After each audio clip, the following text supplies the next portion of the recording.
ታሪካችን የሚጀምረው ኒኮና ሚያ የተባሉ ጥንዶች ከሀገራቸው ለመውጣት ህገወጥ ስደትን ብለው ሲጀምሩ ነው።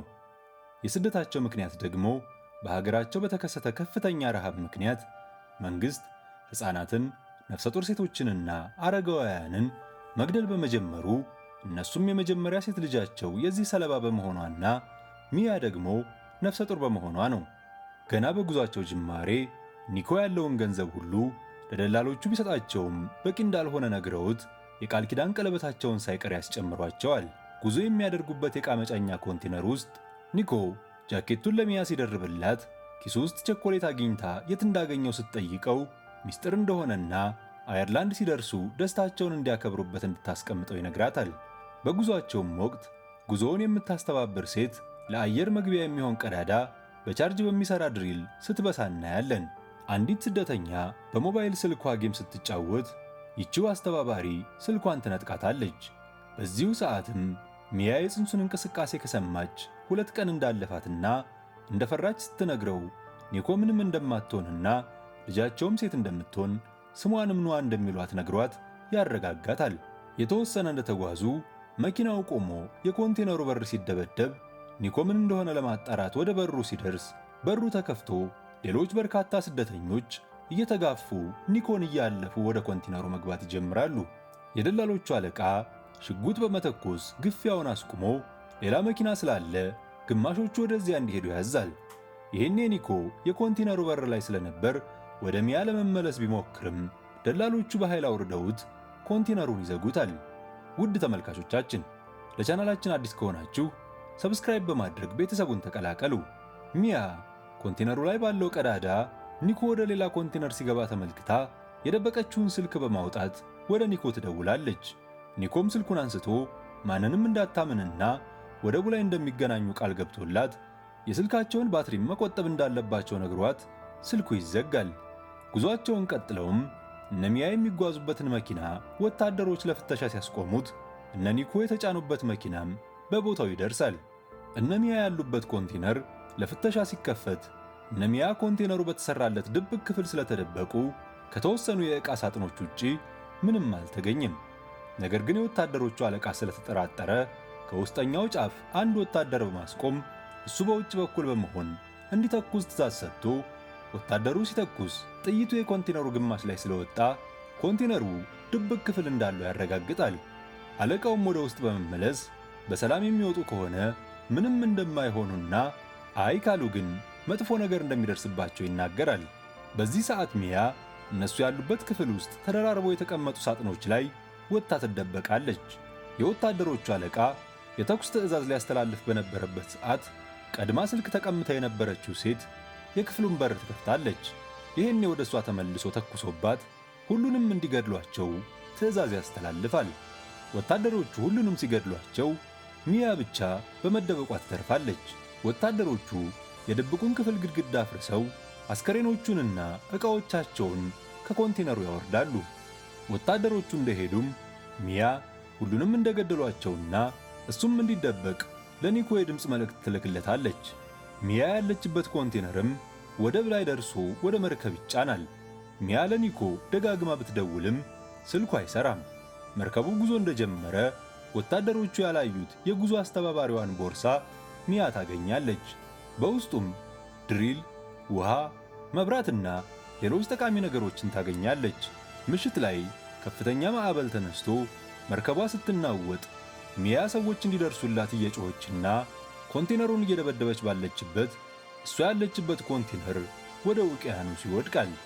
ኮንቴነሩ ጋር ተጋጭታ ራሷን ከሳተችበት ስትነቃ ምሽቱ አልፎ ዙሪያዋን የከበቧት የተወሰኑ ኮንቴነሮችና ውሃ ብቻ መሆኑን ትመለከታለች። ስልኳም ስክሪኑ ተሰብሮ አልሰራ ስላላት ቦርሳው ውስጥ ያገኘችውን ስልክ ስትሞክርም በሲሙ ፒን ኮድ ስለተቆለፈ መክፈት አልቻለችም። ኮንቴነሩ ላይ ባሉት ቀዳዳዎች ውሃ መግባት ስለጀመረ እሱን ለማስቆም የሚጠቅም ነገር ፍለጋ ኮንቴነሩ ውስጥ ያሉትን ሳጥኖች ስትከፍታቸው ብዛት ያላቸው የምሳ ዕቃዎች፣ ሹራብ፣ ቮድካና ኢርፎኖች ታገኛለች። ለጊዜው ቀዳዳውን እዛው ባገኘችው ፕላስተር በመለጠፍ ውሃ እንዳይገባ ማድረግ ትችላለች። የሰዎችን ጩኸት ሰምታ በቀዳዳ ወደ ውጭ ስትመለከት ኒኮ የነበረበት ኮንቴነር ወደ ውቅያኖስ ሲሰጥም ታያለች። ወዲያውኑ ሲሟን አውጥታ ወደ ሌላኛው ስልክ በማስገባት ወደ ኒኮ እየደወለች ኮንቴነሩ ሙሉ በሙሉ ይሰጥማል። ይህኔ ሚያ ልቧ ተሰብሮና ተስፋ ቆርጣ ደም ስሯን በመቁረጥ ራሷን ለማጥፋት ስትሞክር ሆዷ ውስጥ የጽንሱ እንቅስቃሴ ህመም ፈጥሮባት ቢላውን ያስጥላታል። ሆዷንም በምታይበት ጊዜ ጽንሱ እየተንቀሳቀሰ መሆኑን ታረጋግጣለች። በቀጣዩ ቀን ያያያዘችው ፕላስተር ለቆ ውሃ ወደ ኮንቴነሩ በመግባቱ ቀዳዳውን ለመድፈን የሚያስችላት ነገር ፍለጋ ኮንቴነሩ ጋር ታስሮ ተንጠልጥሎ የነበረውን ሳጥን ከታሰረበት አውርዳ ስትከፍተው ተጨማሪ የምሳ ዕቃዎች ታገኛለች። ተስፋ ያደረገችውን ነገር ባለማግኘቷ ብትበሳጭም ምሳ ዕቃዎቹ ክዳን ላይ የነበረውን ጎሚኒ ቆራርጣ ቀዳዳዎቹ ላይ በመወተፍ ውሃ እንዳይገባ ማድረግ ትችላለች። ውስጥ ያለውን ውሃም በቱቦ ወደ ውጭ ለማስወጣት ትሞክራለች። በዚሁ ቀን ስልኳ ጠርቶ ስታነሳ ሞቷል ብላ ተስፋ የቆረጠችበት ኒኮ ድምፁን ያሰማል።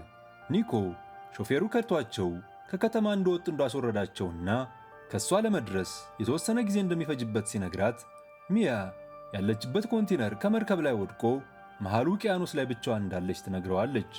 ኒኮም በፍጥነት መጥቶ እንደሚያገኛትና ለምትወልደው ልጅ ስትል ጠንካራ እንድትሆን ነግሮ ያበረታታታል። ከቆይታ በኋላ ከባድ ዝናብ እየዘነበ ምጧ ይመጣል። ምጥ ላይ ያለች ስልክ ተደውሎላት ስልክ ለማንሳት ስትሞክር ስልኳ ነጥቋት ውሃ ውስጥ ይገባል። በዚህ አደገኛ ሰዓት ብቻዋን ተሰቃይታ ልጇን ትገላገላለች።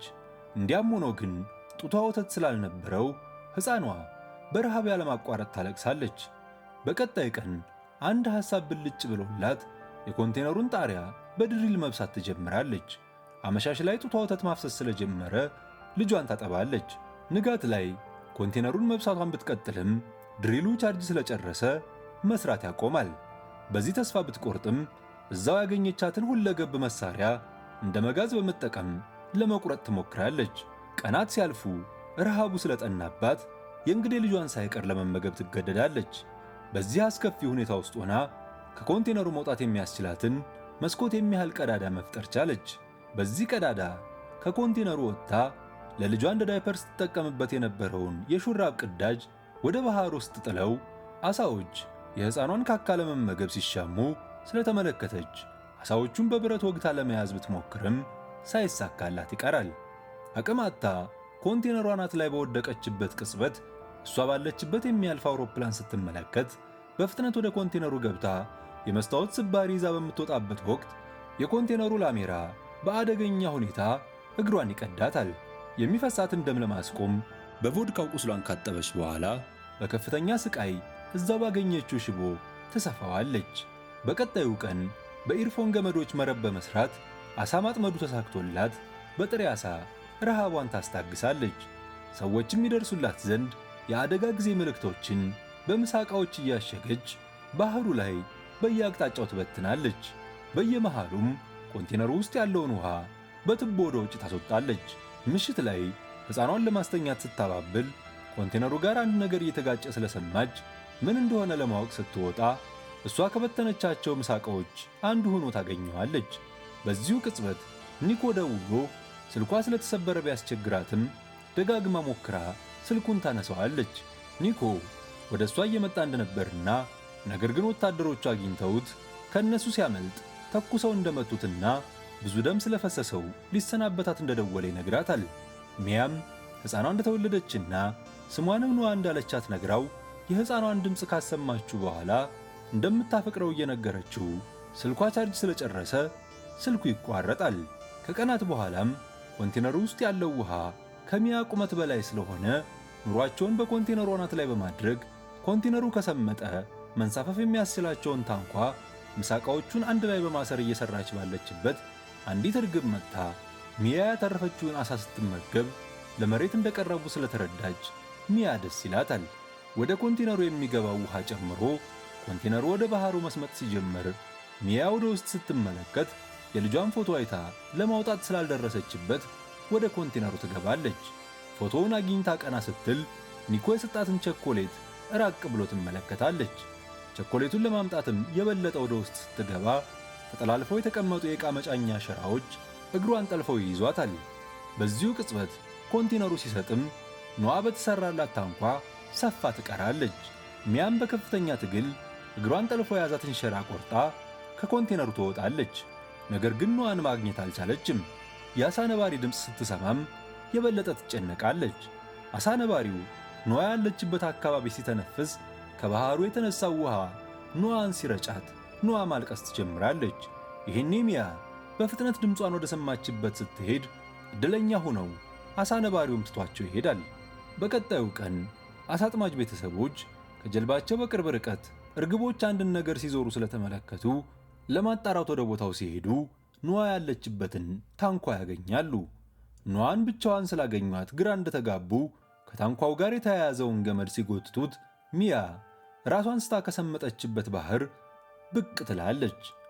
ጀልባ ላይ አስተኝተዋት ደረቷን እየተጫኑ ትንፋሽ ቢሰጧትም በቀላሉ ነፍስ አልዘራችም። ነገር ግን ተስፋ ባለመቁረጥ የሕክምና እርዳታቸውን ሲቀጥሉ ራሷን ከሳተችበት ትነቃለች። ወዲያውኑ ስለ ልጇ ስትጠይቅ ልጇን አምጥተው ያሳቅፏታል። ልብሷን ሊቀይሩላት የኒኮን ጃኬት ለማውለቅ ሲሞክሩም እንዳያወልቁት ትነግራቸዋለች። በመጨረሻም ከልጇ ጋር ከሞት እንደተረፉ ስትረዳ የደስታ እንባ እያነባች ታሪካችን ይጠናቀቃል።